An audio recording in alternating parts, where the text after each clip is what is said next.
Welcome to the Oklahoma Outdoor Adventures Podcast, brought to you by Yellow Hat Outdoors. All right, welcome to episode 5 of the Oklahoma Outdoor Adventures Podcast. There it was, straight out of the gates with a stroke. How's it going, Hudson? We're doing good. We're staying warm in this freaking Siberian winter storm here. Yes. But we're doing good. Yeah, little end of the year, kind of Christmas, Siberian cold front, I think they're calling it here in Oklahoma. It is a little brisk out here. Yep. It's good. I think it's pushing a lot of ducks and stuff down, I'm hoping. But also it's going to be like 70 next week, so I'm just kind of like not trying to get my hopes up or anything, you know? I'm just glad we're not up north somewhere where it's literally like negative 30 or whatever they got going up there. Yeah. A couple of my friends are honeymooning in Banff, Canada right now. Can you imagine? I don't even know if I'd go outside. Nope. Not that you really need to on a honeymoon, but but still, like, yeah, they sent me like picture and they're like literally their eyelashes were all like frozen and stuff while they went ice skating. I was like, geez, you guys are dedicated. Well, so I guess, you know, kind of we're sitting here smack dab middle of waterfowl season. Talked a little bit about waterfowl last episode. So we thought we would talk a little deer today, a little late season deer. I do have a few things to say first, though. Go for it.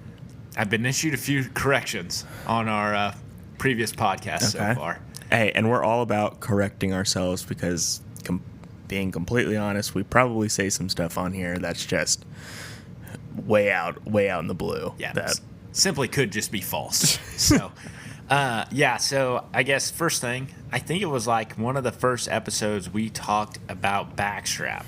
I called it the filet mignon of the deer, and it is not. Apparently, the tenderloin is the filet mignon cut. So that's under the spine, kind of like underneath the rib cage there. The top kind of cut of meat there along the spine. The backstrap, that would be like the ribeye and New York strip and stuff like that.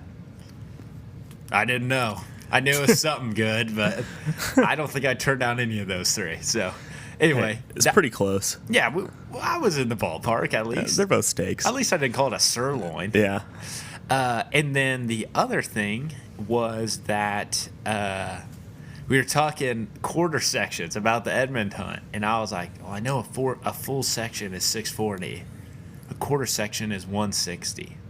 So I think we said 210. We were trying to do some quick math on the fly, and we landed on the wrong side of the coin there. Yeah, that's what we typically do whenever we're doing some quick math.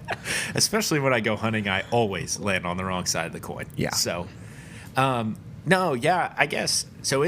It's late December. I think this will probably come out early January. So we're thinking late season deer hunting right now. We're in the middle of waterfowl season. Talked about waterfowl a little bit last episode. Just a quick update. Haven't really gotten a ton better on my waterfowl hunts, but have gone out a couple times. Hopefully we'll go out pretty quick here, and if you see some videos of a lot of geese falling from the sky and dying, then that would be my responsibility. And I'm hoping that I can post a video like that, but odds are I'll just have them fly right over me. So, and hopefully we get some sweet videos of our buddy Gibson's new shotgun in action. Freaking got a stud shotgun. Probably doesn't need to buy another one for the rest of his life. Yeah, I think didn't he go Beretta A400? Yeah. You know, I guess that's kind of, you got two options at the top of the line, Beretta and Benelli. You go Benelli Super Black Eagle, or you go Beretta A400. Tough choice between the two.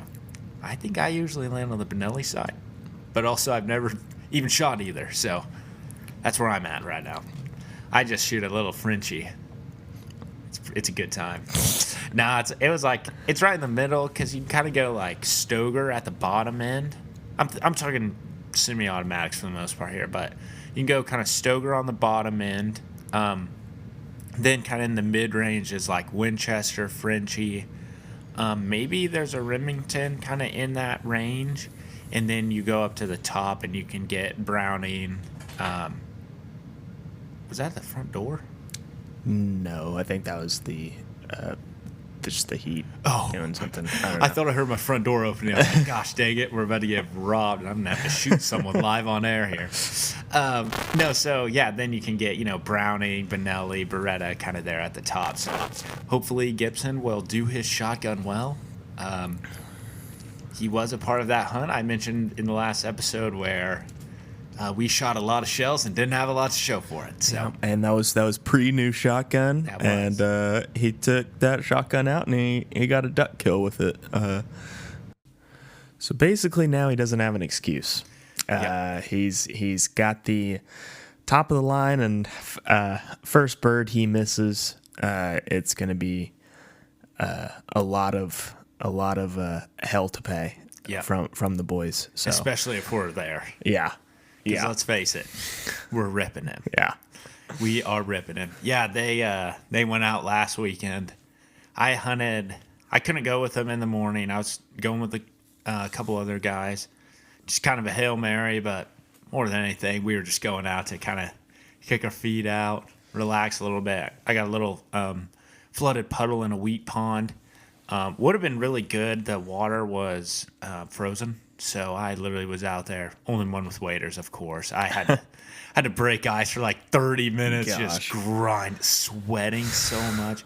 But I had planned to go out and hunt the puddle before they had decided to go out. But they went out on Sunday, Gibson with his new shotgun, and sounded like everything that could have gone wrong for them to not shoot stuff did. It's like every time ducks came in, like someone was asleep or standing up or watching the Dallas football game on their phone or what, it was one of those days. Yeah, Rob.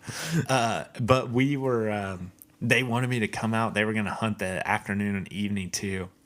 And I was like, I got a family lunch. And I was sitting there. I was like, man, should I just put my shotgun in case I can leave early? But I decided divorce or one duck hunt.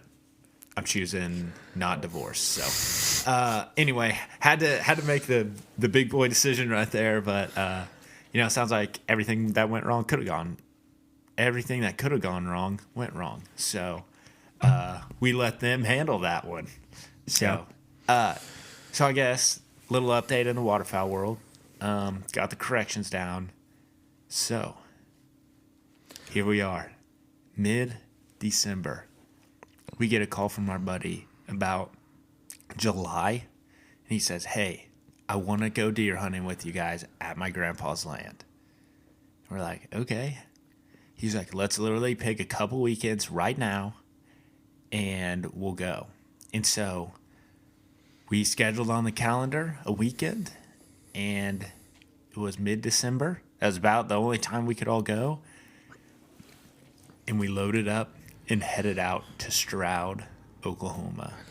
And this buddy of ours, he's killed a couple deer in his lifetime. He's the one we talked about on the first episode. That he didn't know where to shoot the deer, so he just put it in the middle of its body and gut shot it. So he's not a big deer hunter, but his grandpa's got some primo hunting land. That's just, it's just amazing. And the other great part is, so we get out there and they have a couple blinds and stands set up already. We brought a ground blind just in case, certain circumstances like wind or anything like that, if we would need to, call an audible on something. But we get out there, and one of the blinds that they have on this little field is real close to where we could pull the car up and get me out. Because I was just in my normal wheelchair set, but it was like 50 yards, like 50-yard little. Yeah. Probably, maybe a little longer. Maybe 65. Yeah. But anyways, super close, so that was really convenient. Super. Wind was pretty good for where we were. It was a little chilly. I don't know. It was probably like 50 degrees. Yeah. Probably. It wasn't bad. 45 or 50. And it had actually rained for like 2 days before and all that morning. So I was kind of like, man, I hope we don't get Hudson's van stuck out here. Yeah, there was a couple spots where I was a little iffy, but Brighton was driving, and he's a good driver. Yeah. He put in some work. And so we got out there, and we're setting stuff up in the blind, getting the crossbow loaded. We got a rifle with us because there's a bunch of hogs roaming around out there, and we're in the hog killing business. We shoot them if we got them.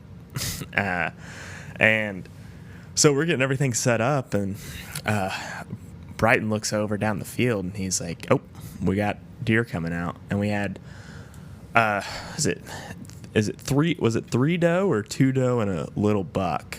Yeah, I think it was 3 doe literally like 10 minutes after we sat down, yeah, 2:30. Yeah, so it's like, we're like, all right, it's on. And these doe kind of come, and I have a doe on my list to shoot, but also we know that there's big deer out there. And, we had just gotten there, and the doe came, and they're walking, and I don't know if they hit our scent line. It's what I imagine happened. I don't think the blind was concealed very well. I don't think they picked us off or anything. Thanks to yours truly. Thanks to Glenn. And Brighton's grandpa, he worked a little bit on it. Just a little bit. He's like, nah, kidding. Just kidding. He takes care of that place like it's his child, and he does a great job out there. It's pretty amazing. Beautiful. It's a really beautiful piece of land. But yeah, so we got these doe coming in, and the first one hits our scent line, and these are some big doe. Yeah. Like, if these doe had come out later in the day, I would have been prepped and ready to shoot one if it came over. She would have died. Yeah, she was a big O deer, but she, I guess, hits our scent line. I know that she hits our scent line. And she blows, and so we're like, crap, like, that's not great, because, like, not a great sign that those doe got our scent. Yeah. So they blow, they run off down the field a little bit, stop, and then this doe decides to blow like 10 more times. So at that point, now I'm just mad, and so I told Glenn and Brighton, I said, if that doe comes back, I'm going to shoot her just out of spite. Yeah. Because she's just being rude and annoying. You know the old saying, if she blows, she goes. Yep. And that is my motto for killing does out there. Also, fun fact, I'm not sure if I've said this or not. I just learned this like a few months ago.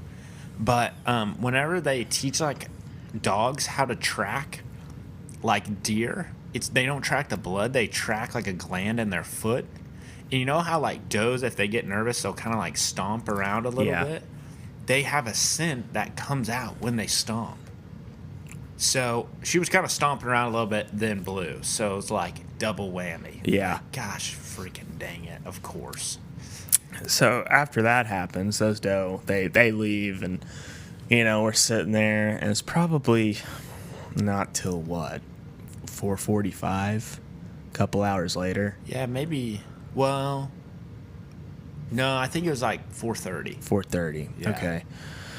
So we're sitting there, and we're just kind of like 3 guys in a deer blind. We're just kind of jacking around and being stupid, being quiet though, but just having a good time, enjoying being out there. Had some cool birds flying around, and which Glenn appreciated. And I like birds.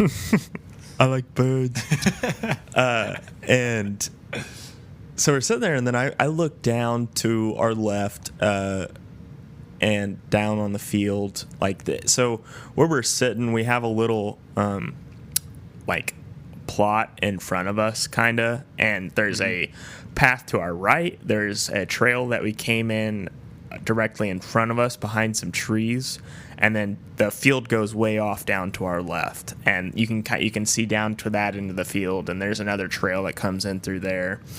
And I just glance down that way, and I think I see antlers, and I'm like, nah, it's probably a tree, because how many times has my mind told me that there's a buck standing over there, and it's just a tree with the light hitting it. just right. And then I see him move, and I was like, oh no, that's a deer. And then it takes like one step out into the field, and I was like, that's a big deer. That's a real big deer. And so I go, big deer, big deer, big deer. And Brighton sees it, and he's like, oh yeah. And then Glenn thinks that we're just messing with him. I'm like, these little shysters, they're just pulling this out of nowhere. Like, oh, big deer. Because we hadn't seen jack. Like, the woods were dead. And I'm just sitting there like, yeah, big deer my butt. You know, Yeah. like I'm kind of sitting in the crap seat in the front corner of the blind. So I can't really see down there that well. And they're both like, big buck, big buck, big buck. And I'm like, guys, I was like, are you joking with me? And Hudson's like, no. Like, he was like very serious. Like, no, I'm literally not. And I was like, oh, maybe. And I glanced down and I'm like, oh, he's not joking with us. That's a big buck. And he starts making his way, just kind of meandering through the field. He's pretty hesitant, or not hesitant, but I guess he's just alert.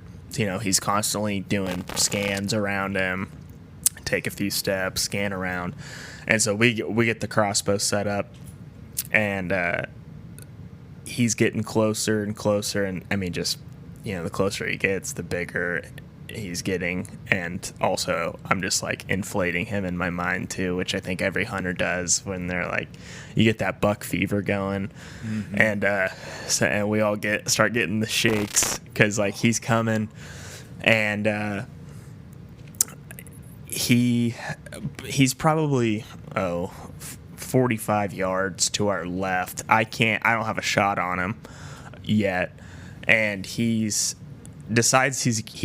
turns and walks back from the direction that we came in, kind of towards that trail, but back behind some trees, and just kind of walks off. And so I was like, he's gonna come back. Like he's just kind of. I think he was just scouting around a little bit, like, and just kind of taking his time looking around. And then sure enough, 10 minutes later, he steps back out, and you know he's coming, and we are all just, we got the shakes. Brighton's recording, and Glenn's helped set up the crossbow, and I got my mouthpiece in so I can actually pull the trigger and fire my crossbow. And so I'm sitting there and I'm like,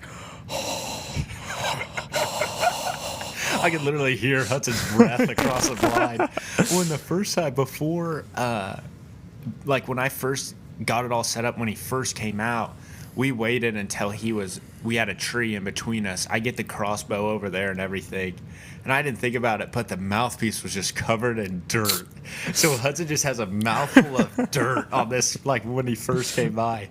So luckily we were able to kind of like get it all cleaned off whenever he walked away, and then came back. And yeah, we're all just sitting there. I mean, my heart is literally just yeah, beating out of my chest. Yeah, he's just, and this deer, he was an 8, I do believe. I could have missed another point and been a 10, but this is a deer where, you know, somebody says, hey, I want you to draw a mature white-tailed deer. This is the picture that you draw. Yeah. Big body, big neck, big rack, just picturesque, you know, symmetrical, 8-point, real tall. So tall. Yeah. Taller than it is wide on the rack. But, I mean, it's just a great looking deer. And it's one of those deer where it's out in front of you and you're like, it's a little, I don't know, humbling, I guess, but you're just like, wow, like just to be there for the opportunity. Mm-hmm. to see that deer up close in person. And so we're all freaking out. And this deer starts lumbering towards us, and then would stop for minutes at a time. Yep. Look around, come a little closer. Finally, this deer's at 20 yards, probably 25 yards broadside. I need one more step. I'm aimed as far left as I can with my crossbow. And through my scope, I can, when he like bends down with his head, I can see his antlers in the scope. I can see one of his front legs. And I just need a step or two maybe. And he's sitting there, and I'm just waiting. I'm looking through the scope. He's gonna step out, and I'm going to drill him. And I had the utmost confidence that I was just gonna put a bolt through this guy. And for whatever reason, there's a reason that these deer get as big as they are. I don't know if he maybe saw some movement from us, which I don't think he did. I mean, he could have maybe hurt. I don't know what really set him off, but he perks up, kind of looks over, kind of in our direction, does a 180, and jogs, 30 yards, stops, looks around, just starts moseying back into the woods. And we just all slowly watched him walk away. And it was a gut wrencher, to say the least. After that, we had a little small buck come out. Not small. He's a good little 6-point. I wasn't going to shoot him, but he came out and went kind of right where that big buck went, back off into the trees. And we waited till, we were just counting down the minutes till shooting light was over, and then he never came back. Yeah, and we just kept thinking, like, he left at, like, probably shooting light was 5:40. Let's say 5:45. He left at, like, 5:15 or 5:10. And so we just kept thinking, like, surely he's going to come back. Yeah. They had pictures of him at 5:33 the night before. Or not him.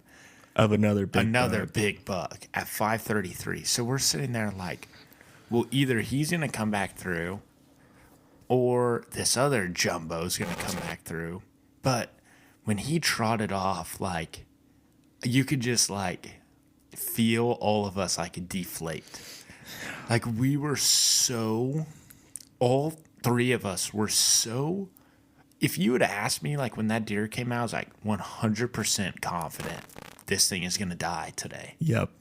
Like 100, it was like a no-brainer. Like, this deer, it's going to get killed today. And we had watched it. Literally, we have 7.5 minutes of video of this thing within 50 yards. And even at 45 yards, you could see with your naked eye, like, every muscle on its body. Yeah, he was an absolute stud. It was just a big-bodied deer. And it was really cool because we were almost a little bit, like, maybe a tiny bit below him almost, like a little bit of a hill. And so he's just kind of like, oh, you're almost looking up at this freaking monster buck.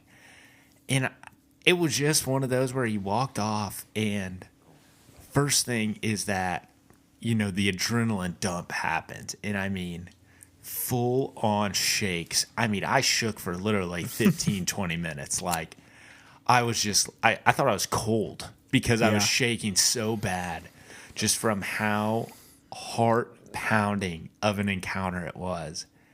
And just, like, it was hard because, it's one of the most beautiful big bucks I've ever seen in my entire life. And it comes up short. Like, it comes up just 2 steps short. Yep. And so, I don't know. I was sitting there, and I don't know if Hudson's in the same boat, but I was like, more than anything, I was gutted. But I was just trying to focus on, like, how cool of an opportunity it is to see a deer that big. Because I haven't seen too many deer bigger than that in person. My dad's that he killed this season was the biggest probably I've ever seen with my own eyes, like, not mounted and stuff.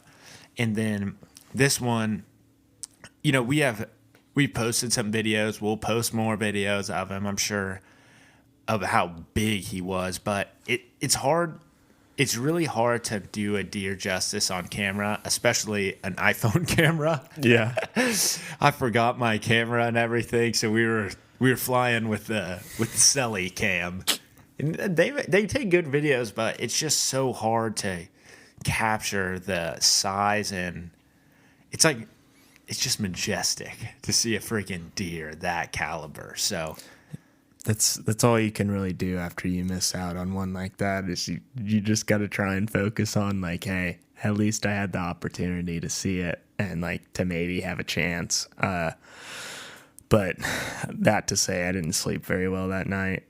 Still think about that deer. We're gonna be trying to go out, and he's still roaming around somewhere out there, unless somebody in Stroud put an arrow through him. But he's still out there somewhere. Yeah, I'm hoping that if he doesn't die soon, I'm hoping he makes it to next year. Because, like, that's the thing. You know, you see these giant deer. Like, we see some in Oklahoma. You see them on all those guys in Iowa that they have a deer, you know, whatever. Rudolph or whatever, the deer that they've been watching since it was 1 year old. And they have sheds every year. And this deer just keeps getting bigger and bigger. And so it's just crazy for me to think. That's what I have to hold on to, hope-wise, is like, maybe he'll get bigger next year. Yeah. We have a picture up there on our Instagram if you want to go look at what we're talking about. It's like Glenn said, we were flying with the iPhone camera. And it's, you know, taken from the back of the blind. But you can still get a sense of how big this guy was. And what sucks too is that, like I said, I only needed like a step or two for me to shoot him, but we also only needed a step or two for him to get on the trail camera. We didn't even get him on the trail camera. That's how, like, he was literally on the boundary of like where we needed him to be for anything. Which that would have been super cool to get the trail cam pic of him like 5 seconds before he died. Yeah. And then, well, after that, we went and hit a little barbecue place. And then while we're driving back, our buddy Brighton gets a call, and his father-in-law is saying, "You guys still out there?" And we're like, "No." He's like, "Oh, a bunch of hogs just showed up right where you guys were sitting." And we were like, "Golly, gosh dang it!" Because Glenn had a rifle, and we were kind of itching to put some hogs on the ground, because everybody should be wanting to put some hogs on the ground, just because they're so destructive and pests and everything like that. So just missed out on hogs, just missed out on a giant deer.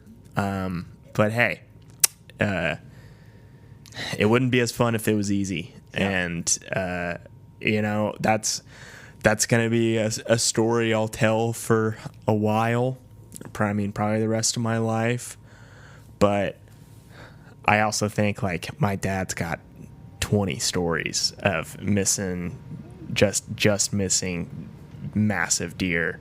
And, you know, that's just going to be one more that adds to my record books of missed opportunities. But that's what makes you better. And that's, you know, now next time a giant walks out like that, you know, be a little more prepared.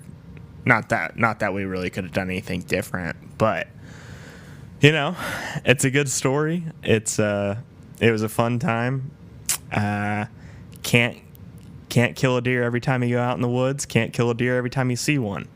That's just how it is. If you can't hear the wistfulness in my voice, I can tell you that it's there. Yep. No, it's tough. You were talking about the hogs or whatever. I don't think I told you this. Whenever I was walking back to the blind, it took a few trips to get all our stuff in. And I was walking back to the blind because it was like kind of dark, and they had been like literally like, bring an AR, you know, there's going to be lots of pigs. We were ready for them, but, you know, they didn't come out. But it was dark when we walked back to the blind, and I let Brighton go in the blind. And I was taking Hudson back, and I came back, and he did not see me. You know, he was digging around in there. And I just gave him a little you know, and he literally, like, I could see his light, like, jump in the blind. It was awesome. My gosh. So, anyway, I was just like, dang, I wish we could have at least, you know, got some pics, but at least we got some good laughs, a freaking cool story, some good pictures out of it. What's interesting about hogs this year is on our lease, we had one hog sighting opening weekend of bow. Besides that, we have 0 on camera all year. And usually we have a lot of hogs kind of running around out there. I know, like, last year or 2 years ago, some neighbors out there were hunting hogs with some dogs and stuff. So hopefully they kind of got cleared out of that area off the river. But I don't know. Nothing you can do.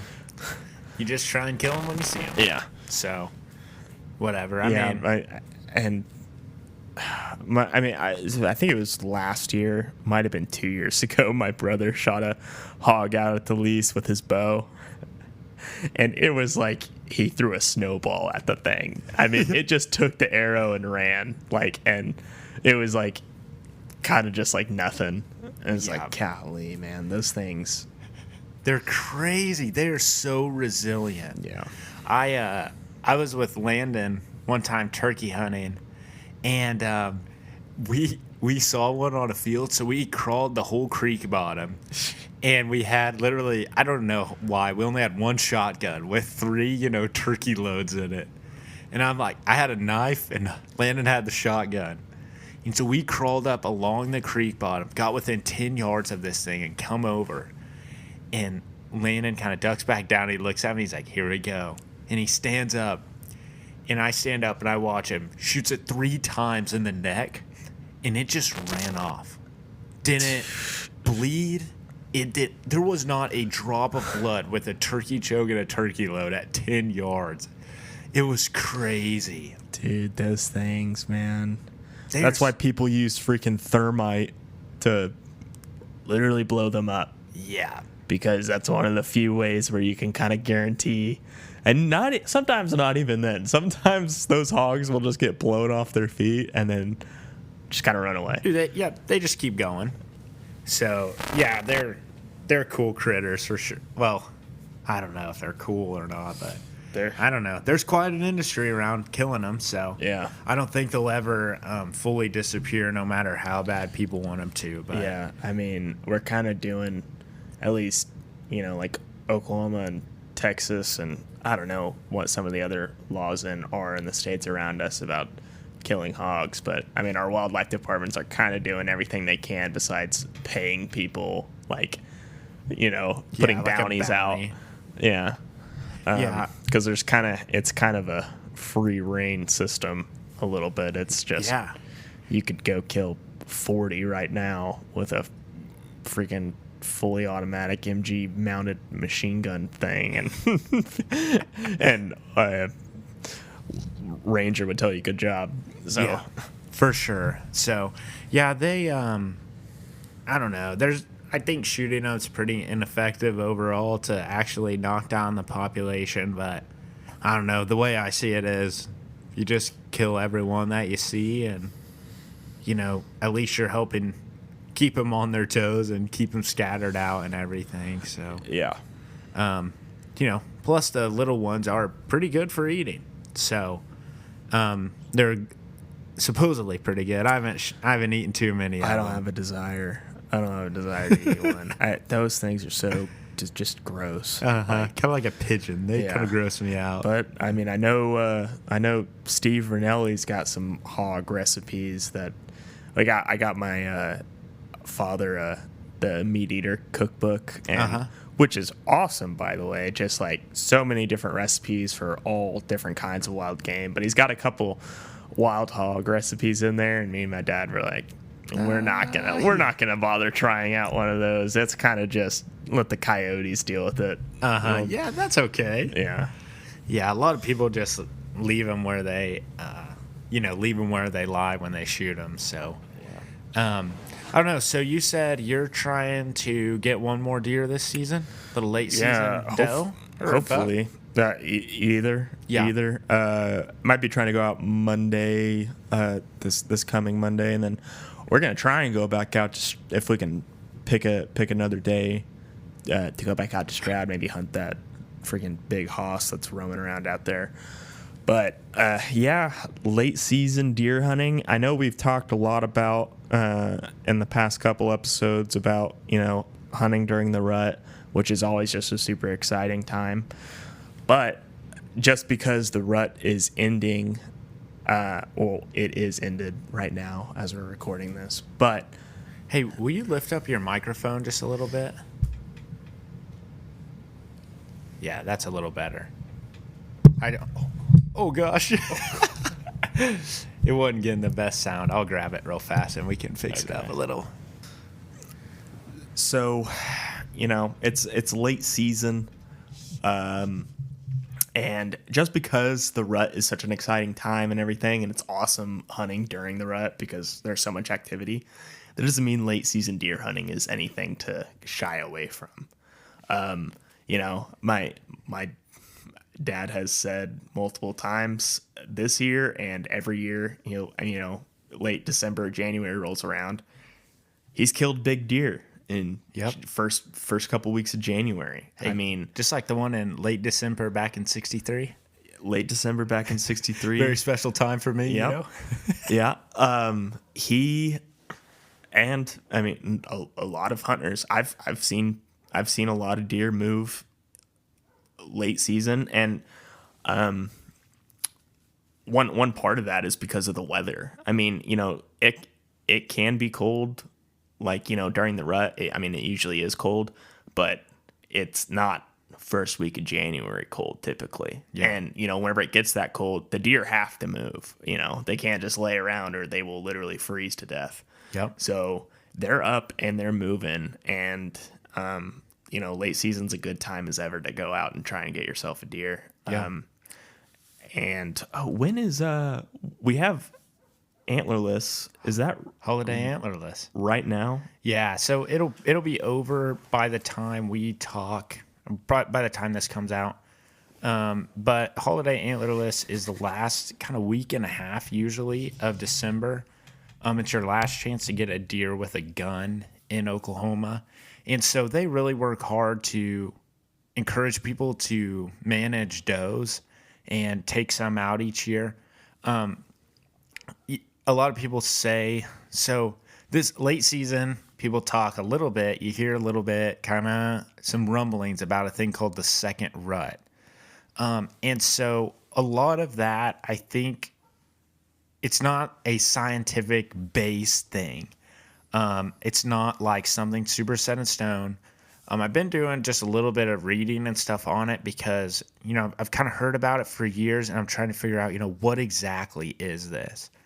And so I think part of the reason for this secondary rut that people talk about is why they encourage doe management. So we've talked about it, I think, in the past, but you have to kill does in order to have all the does that are in heat be bred. So if they're not bred, they'll stay in heat, and these bucks will just keep chasing until they get sick and malnourished and stuff because all they can think about is making some babies. Yeah. So the secondary rut is this thing that is it's not set in stone. I'm not sure I'm a complete full believer in it, but there is data that talks about either some fawns that have been born that earlier in the year that weren't ready to be bred during the original rut that are coming into heat. So that's kind of one theory about it. And the other, actually, I think that's the main theory. So anyway, it's these other does that never got bred that are kind of going into another heat cycle that can kind of stir on a secondary rut. So I've never really seen a ton of evidence for it, but last weekend, so late December, I was duck hunting and I saw a buck running with his nose to the ground. And so I was just kind of like, huh. And then I read an article about it a little more and I was like, that's really interesting. So I don't know. I don't know. What are your thoughts? You think it's a real deal? Or? I imagine it's probably a newer kind of theory that's coming out from our exploding deer populations. Because I imagine there was probably not even a whisper of this back, 20, 30 years ago. Yeah. When the deer population was a lot lower. But now that we have so many deer, I mean, I can definitely see this being a thing. Yeah. Because of how many deer we have, and like you said, and we've talked about doe management, and we have a lot of doe, and I can very, very well see that being a thing. I haven't read up much on it, but no, I think it makes sense. Yeah, I don't know. I've just been thinking about it a little bit. Maybe I can put an article or something on our story when this comes out, if I can remember. But, I've just kind of been thinking about it. I think it's interesting, late season deer hunting, a lot of the tryhards kind of are left, or the people that are like, man, I really want a deer in the freezer and I haven't got one yet. But like Hudson said, yeah, the wind and the weather can really stir some deer to keep moving. If you can go into areas that, maybe are areas that haven't got a lot of pressure yet, that deer maybe have been pushed into, you can find some pockets of concentrated deer. That's a strategy people talk a lot about with public land.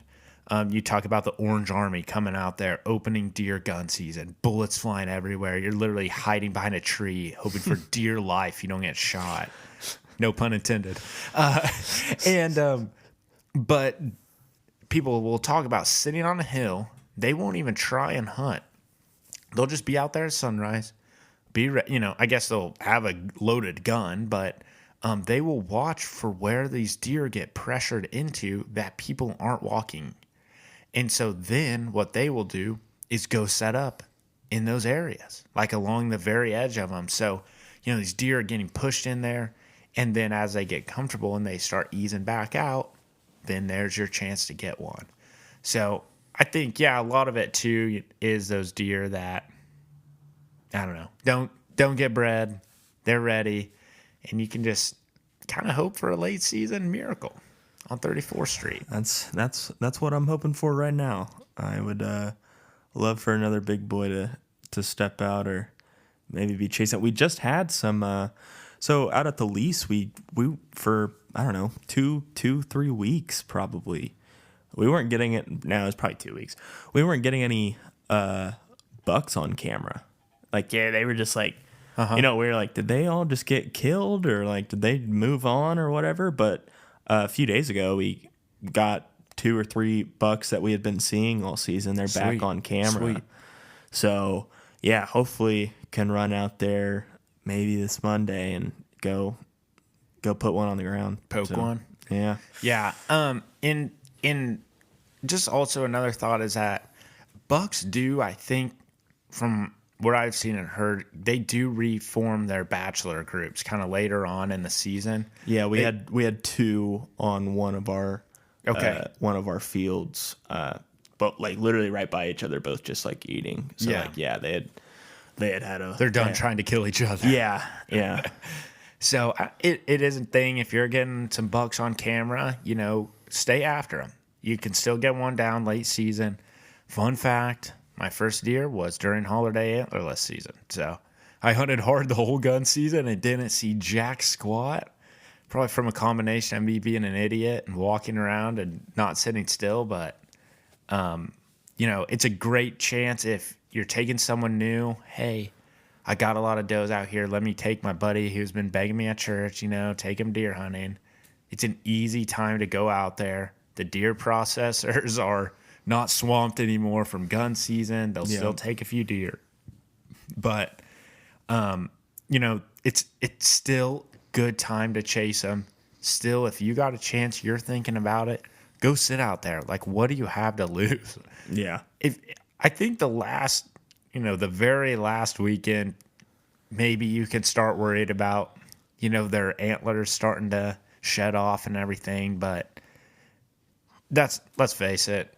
If it's that big of a deer, they can put the antlers that you saw shed off back on. So, anyway, I'm just thinking out loud here, but there's still plenty of opportunities, plenty of time. If you want to get out there, chase some deer, please go do it. Don't wait around. But I won't blame you if you want to chase ducks instead. I'm just going to say that. Just throwing it out there. I think it's more fun. But so anyway, hopefully, I have a guy I might take out to shoot a doe, but I'm kind of looking at the schedule here, and things are getting tight. Yeah. And just also taking someone to shoot a deer is a lot of work. As far as cleaning it and stuff, not that much work, but it takes a little work and effort. So still trying to figure out if I'm going to be able to make that happen or if I need to just shelve that one away for next season. So I don't know.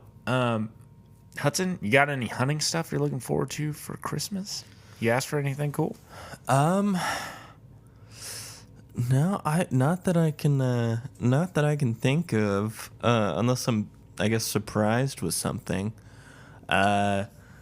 This will come out after, so I can tell it on the pod. I got my dad a GoPro mount for his compound bow, which those are always so cool. Like those videos, like kind of like it's just such a cool point of view, like from like the actual boat. You just get a good angle and everything, so that'll be pretty sweet. Picking up my brother some. Well, I won't say what I get him because it might not be there yet. Because my brother's stationed over in Germany with the army, and so I don't know how long this thing's gonna ship. Yeah. Freaking Mayflower better pick it up going back over there, huh? Yeah. So I'll hold off on that. But now, I mean, I don't know. You got. Did you ask for anything? Dude, my Christmas is always just hunting crap because it's like that's what I think about during like kind of early December. If I make a list or anyone asks me, I'm like, oh yeah, I want this jacket. I'm like, yeah. I always ask for hand warmers in my stocking. I'm hoping I put a camo rain jacket on my list, so I hope someone got me that really bad because I don't really have. I don't know. Someone might rib me for this.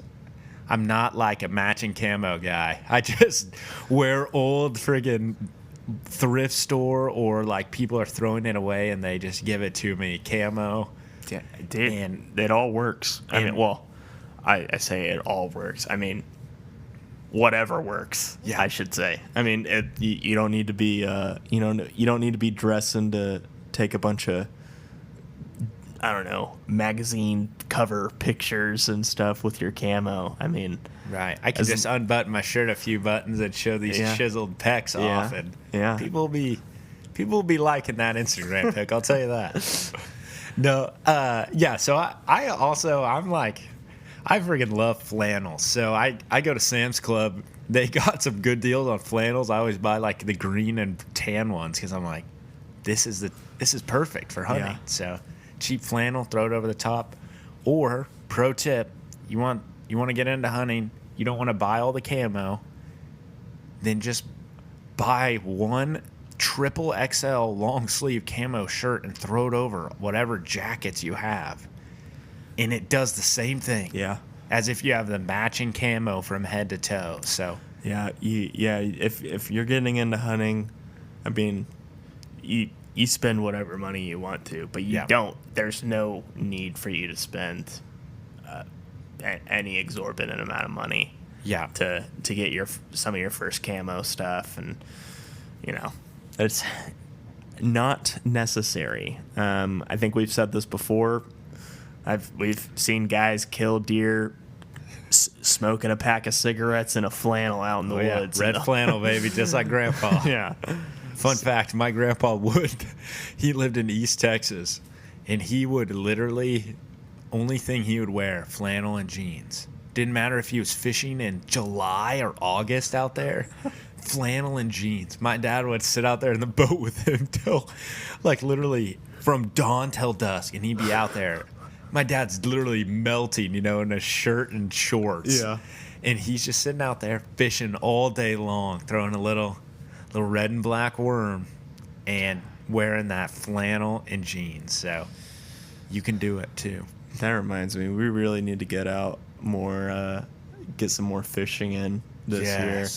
Me and Glenn were talking about how little we fished this past year, and it's pretty depressing. It's embarrassing. Yeah, it really is. It is embarrassing.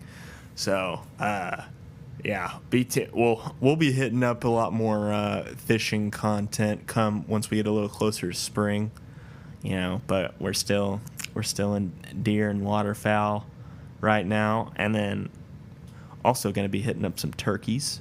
Oh yes, and that's Glenn's bread ever. And butter. But yeah. Hey, winter season winding down a little bit. It's the time of year. I'll keep saying it. Keep pounding into your heads. Go trout fish for the next 2 months.